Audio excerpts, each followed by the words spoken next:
नमस्कार, मी राहुल कुलकर्णी. एनडीटीव्ही मध्ये तुमचं स्वागत. पुन्हा एकदा तीच विनंती, आमचं युट्यूब चॅनल सबस्क्राईब करा, बेल आयकॉन दाबा आणि अधिक लोकांपर्यंत हे व्हिडिओ जाऊ द्या. व्हिडिओ शेवटपर्यंत पहा. बऱ्याच जणांना त्यांच्या मनात जसा भाव आहे आणि खास करून वक्फ किंवा औकाफचा कायदा जेव्हा देशाच्या संसदेमध्ये चर्चेला आला तेव्हा प्रत्येकाची स्वतःची एक बाजू आहे. काँग्रेस पक्षाला असं वाटतं की हे मुस्लिम धर्मियांच्या हक्कामध्ये असलेलं अतिक्रमण आहे. मुस्लिम धर्मियांना असं वाटणं साहजिक आहे. पण मुस्लिम धर्मियामध्ये सुद्धा बराचसा भाग हा वक्फ कायद्यामध्ये दुरुस्ती व्हायला हवी असं मानणार आहे.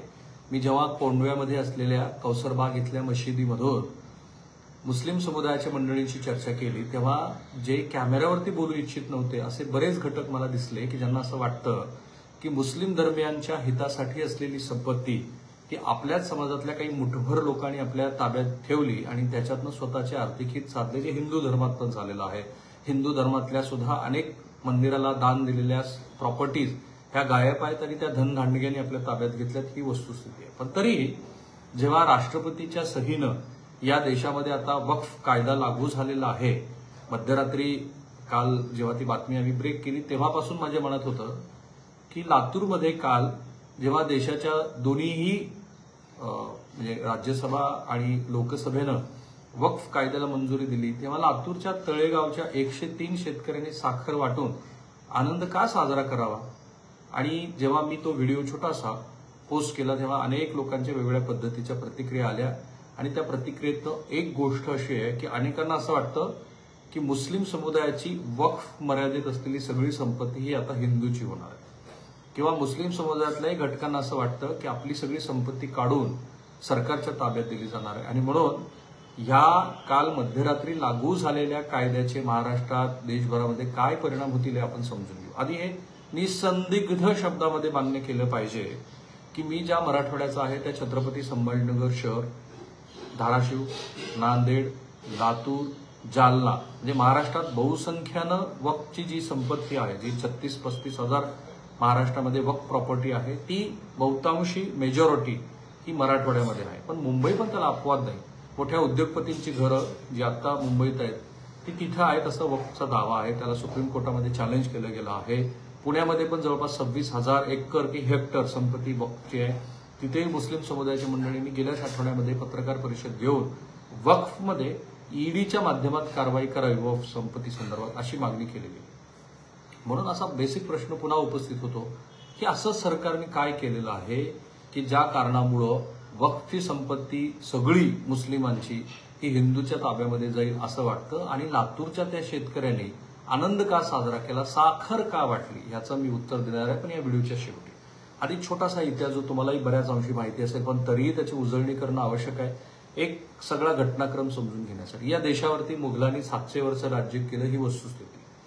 मुघलांनी राज्य करत असताना हिंदू धर्मियांच्या मंदिरांना आस्थापनांना मदत केली, दानधर्म केला, ही वस्तुस्थिती. त्याबरोबरच औरंगजेबासारख्या मुघल बादशाहानं जिजिया कर लादला हिंदू धर्मियावरती, ही वस्तुस्थिती. पण जे मुस्लिम समुदायासाठीचे दर्गे असतील किंवा तत्सम व्यवस्था असतील त्याच्यासाठी मोठ्या प्रमाणामध्ये संपत्ती दान केली, मुख्यत्वे ती राज्यकर्त्यांनी दिली. पण त्याशिवाय सुद्धा मुस्लिम धर्मातले जे लोक असतील त्यांनीही ती संपत्ती दिली. आणि म्हणून त्या संपत्तीचं मॅनेजमेंट करण्यासाठी किंवा औकाफ म्हणजे किंवा वक्फ म्हणजे ते की जे मुस्लिम धर्मियांच्या सगळ्या समाज घटकांच्या उपयोगाला येईल अशी दिलेली संपत्ती, त्याच्यासाठी अगदी आपला देश स्वतंत्र व्हायच्या आधीपासूनची व्यवस्था होती, दॅट इज कॉल्ड औकाफ. मधल्या काळामध्ये श्रीमती इंदिरा गांधी या देशाच्या पंतप्रधान असताना, कारण एक लक्षात घ्या, ह्या देशामध्ये कोणतंही आस्थापना असेल तरी त्याच्यामध्ये राज्य सरकार किंवा केंद्र सरकारच्या सरकारी आस्थापनाचा भाग फार मोठा असतो. म्हणजे अनेक वेळा तर असं लक्षात आलं, आता वक्फच आपण बघू, या देशामध्ये सर्वाधिक संपत्ती, सर्वाधिक जमीन जर ती रेल्वे आणि संरक्षण विभागाकडे असेल तर त्याच्याहून तेवढीच किंवा त्याच्यापेक्षा जास्त किंवा थोडीशी कमी ही औकाफ किंवा वक्फ आहे. पण ही संपत्ती पूर्णपणे आज वक्फच्या ताब्यात आहे का, तर नाही. या देशाच्या पंतप्रधान इंदिरा गांधी असताना त्यांनी सांगितलं होतं की अहो जरा ती औकाफची जी संपत्ती आहे त्या संपत्तीचं नीट मूल्यमापन करा, कारण बहुतांश संपत्ती ही सरकारनं स्वतः अतिक्रमण करून ताब्यात घेतलेली. अतिक्रमण सरकारने केलं म्हणजे काय, तर सरकारने शासकीय जमिनी उभा केल्या. म्हणजे एनडीए इथलं जे आहे ते बहुधा महार वतन तरी आहे किंवा औकाफची जागा आहे पुण्यातलं की ज्याच्यावरती एनडीए उभा आहे. म्हणजे छत्रपती संभाजीनगरमधली अख्खी छावणी जी संरक्षण दलाच्या ताब्यात आहे ती सुद्धा कदाचित औकाफची प्रॉपर्टी आहे. मधल्या काळामध्ये छत्रपती संभाजीनगरमधला जवळपास 95% भाग का आमचा आहे असा दावा औकाफनं केला होता. त्यामुळे हा भाग लक्षात घेतला पाहिजे की बहुतांश संपत्ती 70-75% संपत्ती औकाफची ही आता त्याच्यावरती शासनाचं अतिक्रमण आहे. आणि म्हणून श्रीमती इंदिरा गांधी असं म्हणाल्या की जी संपत्ती आपण ताब्यात घेतली ती ऍटलिस्ट त्यांना काहीतरी भाडं बिडं तरी तुम्ही द्या आणि ते कशा पद्धतीने द्यावं त्याचा विचार करा. सो त्याच्यानंतर थेट आपण येऊ. इंदिरा गांधी यांचं निधन झालं, नंतर राजीव गांधी यांचं निधन झालं, बाबरी मस्जिद पडली आणि मग 1995 साली औकाफ संदर्भातला पूर्वीचा ब्रिटिशकालीन आणि नंतर अमेंड झालेला जो कायदा आहे त्याच्यामध्ये मोठे बदल केले. त्या बदलामध्ये औकाफ म्हणजे हे जे ट्रस्ट आहे त्याचं जे मॅनेजमेंट आहे त्याच्याकडे अधिकचे अधिकार दिले. आणि त्यात सगळ्यात मोठा आणि ज्याला भारतीय जनता पार्टीच्या भाषेमध्ये कळीचा मुद्दा आहे असा बदल झाला तो 2013 साली जेव्हा मनमोहन सिंग यांचं सरकार शेवटच्या टप्प्यात होतं. आणि त्या सरकारनं जे औकाफ आहेत म्हणजे 33 आपल्या देशामध्ये ट्रस्ट आहेत त्या ट्रस्टनं इतकी ताकद दिली की ते कोणाचीही संपत्ती ही आमची संपत्ती आहे असं म्हणू शकत होते. आणि तशा पद्धतीनं त्याने दिल्लीमधल्या 123 जागावरती दावा केला ज्याच्यामध्ये रेल्वेची पण संपत्ती. आणि बाय डिफॉल्ट बाय कायद्यानुसार औकाफला कोणीही चॅलेंज करू शकत नसल्यामुळे ही संपत्ती ही औकाफची संपत्ती आहे म्हणून त्याच्यावर स्टॅम्प झाला. तळेगावच्या शेतकऱ्याचा संदर्भ इथे येतो पण त्याची उकल मी शेवटी करेन. आता जसं दिल्लीत झालं आणि तेव्हा असं लक्षात आलं की देश स्वतंत्र झाल्यापासून ते 2013 पर्यंत वक्फकडं 19,000 संपत्ती होते वेगवेगळ्या पद्धतीच्या. आणि मधल्या 10 वर्षाच्या काळामध्ये हे संसदेच्या पटलावर ठेवलं गेले म्हणून 10 वर्षाच्या काळामध्ये त्याच्यामध्ये थेट आणखी 1,000 वाढ होऊन देश स्वतंत्र होईल ते 2013 पर्यंत 19,000 आणि 2013 ते 2025 आता हा नवीन कायदा आला औकाफ सुधारणा कायदा वक्फ सुधारणा कायदा 2025 पर्यंत दुसरी 20,000 संपत्ती वाढली आणि देशभरामध्ये जवळपास 40-45,000 संपत्ती औकाफच्या ताब्यात आहे असं दिसायला लागलं. त्याला भारतीय जनता पार्टी आणि त्यांच्या सत्ताधारी घटकाने आक्षेप घेतला आणि मग हे नवीन सुधारणा बिल आलं. तर ही जी सुधारणा आहे त्याच्या अनुषंगाने पुन्हा प्रश्न निर्माण झाला की मग आता सगळीच्या सगळी मुसलमानांची संपत्ती किंवा औकाफची संपत्ती ही हिंदू किंवा सरकारच्या नियंत्रणात जाईल का? जसं असादुद्दीन ओवैसी यांनी ते बिल फाडत असताना असं म्हटलं की हे जसं महात्मा गांधींनी दक्षिण आफ्रिकेमध्ये काळा गोरा असा जो भेद आहे त्या भेदाला विरोध करताना बिल फाडलं होतं तसं मी करतो आहे कारण हे मुसलमानावरती अन्याय करणार आहे. आता ह्या सगळ्या त्यांनी सुचवलेल्या सरकारनं जी जेपीसी जॉईंट पार्लमेंटरी कमिटी केली होती ज्याच्यामध्ये विरोधकांनी 44 आणि सत्ताधाऱ्यांनी 14 बदल सुचवले. 14 बदल स्वीकारले गेले, विरोधकांचे बदल स्वीकारले गेलेले. यामुळे होणार काय? पहिला भाग असा आहे की औकाफ किंवा वक्फ याच्यामध्ये थेटपणे समजा एखादा दर्गा असेल किंवा तत्सम आस्थापना असेल त्याच्यामध्ये सरकारचा आजही हस्तक्षेप नाही. अडचण अशी होती की 2013च्या अमेंडमेंटनुसार जर तुम्ही एक संपत्ती सांगितली की ही माझी संपत्ती आहे तर आपल्याकडे सिव्हिल राईट्स प्रमाणे एखाद्या घटनेबद्दल जर तुम्हाला न्यायालयामध्ये जायचं असेल तर त्याला 12 वर्षाचा कॅप आहे. इथे असं आहे की 12 वर्षाच्या आधीची 50, 60, 70 वर्षापूर्वीची संपत्ती सुद्धा माझी आहे असं औकाफनं दावा करायला सुरुवात केली होती. त्याला काउंटर म्हणून समजा तुमच्या संपत्तीवर औकाफनं दावा केला तर त्याला काउंटर म्हणून 1 वर्षाच्या आत तुम्हाला न्यायालयामध्ये या संदर्भामध्ये पिटिशन दाखल करायची होती. बरं ती पिटिशन तुम्ही कुठं करू शकत होता तर तुम्ही सिव्हिल कोर्टामध्ये नाही. जर एकदा औकाफने वक्फ बोर्डाने सांगितलं की ही संपत्ती आमची तर तुम्हाला रिट पिटिशन घेऊन हायकोर्टामध्ये किंवा सुप्रीम कोर्टामध्ये जावं लागत होतं. पहिला बदल सरकारने असं केलाय. असं होणार नाही. औकाफ बोर्डाने सांगितलं की आमची संपत्ती आहे तर त्या संदर्भामध्ये इथून जे प्राधिकरण असेल ते चॅरिटी कमिशनर असेल आणि सिव्हिल कोर्टामध्ये पण तुम्हाला जाता येईल. इथे तो लातूरच्या शेतकऱ्यांचा संदर्भ येतो आहे पण तेही आणखी आपण समजून घेऊ. हा महत्वाचा बदल.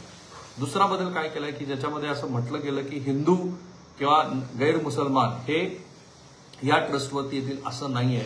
औकाफचा जो मूळ ट्रस्ट आहे जो आस्थापना आहे तो त्यांच्याच ताब्यात असणार.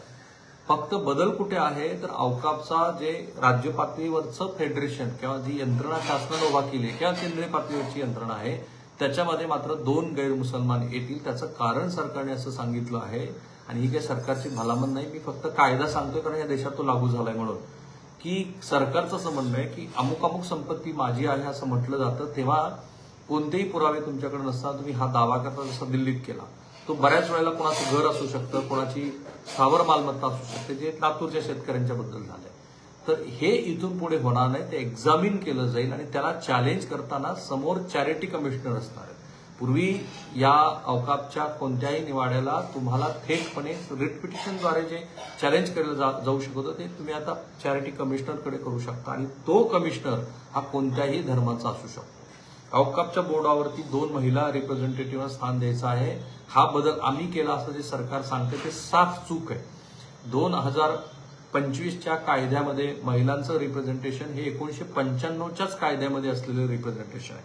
त्यात नवीन काही नाहीये. झाला तर एवढाच बदल होईल की त्याच्यामध्ये आता जे पूर्वी केलं नाही, जसं सर्व्हे करणं अपेक्षित होतं 1995च्या कायद्याप्रमाणे औकापची संपत्ती कुठे कुठे आहे याचा सर्व्हे करणं अपेक्षित होतं, ते झालेलं नाही. सरकारने आता ठरवलंय की आम्ही हा सगळा सर्व्हे करू. तो जिल्हाधिकाऱ्यांनी तत्समच्या वरच्या प्राधिकरणाच्या माध्यमातून करू. तो सर्व्हे करत असताना इतर धर्मियांचे लोक सुद्धा तो सर्व्हे बघतील आणि त्याच्यामध्ये मग अंतिम निवाडा आम्ही देऊ. आता याच्यामध्ये शिया असतील किंवा भोरी मुसलमान असतील त्यांचं सुद्धा प्रतिनिधित्व यावं असा सरकारचा प्रयत्न आहे, असं सरकारच्या वतीनं सांगितलं गेलं आहे.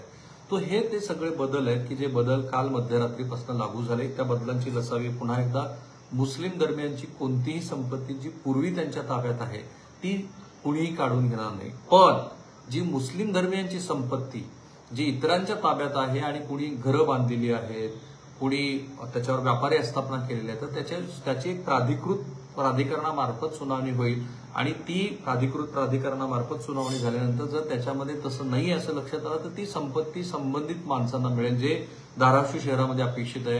पण मुस्लिम समुदायाला सुद्धा त्याचे राईट्स मिळालेले नाहीयेत. म्हणजे अनेक अशा वस्ती आहेत की जिथे शेकडो वर्षापासून मुस्लिम बांधव राहत आहेत, त्यांची घरं तिथं आहेत, पण त्यांना त्याचा मालकी हक्क नाही. त्यामुळे त्यांना ना कर्ज मिळतंय ना त्यांना महानगरपालिकेकडनं बांधकाम परवाने मिळत आहेत. तर त्याच्यामध्ये काही प्रमाणामध्ये बदल होण्यास सुरुवात होईल. आता हा मी कायदा समजून सांगितल्यानंतर सुद्धा याच्या मागे राजकारण नाही असं कोणी मानायचं काही कारण नाही. येऊ घातलेल्या निवडणुका सातत्यानं आपण आक्रमक हिंदुत्वाची भाषा करत असताना आपल्या राजकारणाचा स्थायी भाव हा हिंदू फर्स्ट, नेशन फर्स्ट वगैरे सांगत मुस्लिम समुदाय हा दुय्यम नागरिकत्वाचा आहे असं सतत सांगण्याच्या प्रयत्नाचा पण हा एक भाग असू शकतो.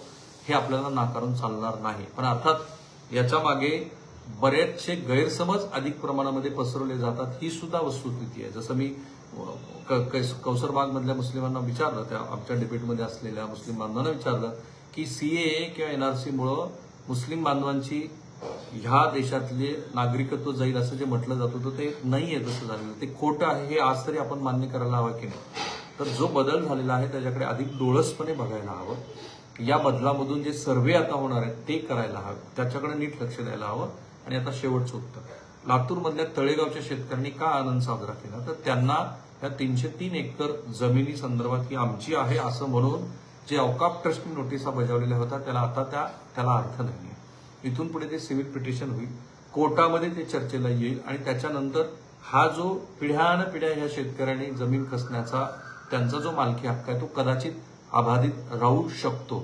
जसा की आपल्याकडे कोणत्याही मुस्लिम बांधवांना त्याच्या जमिनीवरचा अधिकार, जो औकापकडे असलेली जमिनीचा अधिकार आहे, तोही मिळायला या कायद्यामुळे मदत होईल.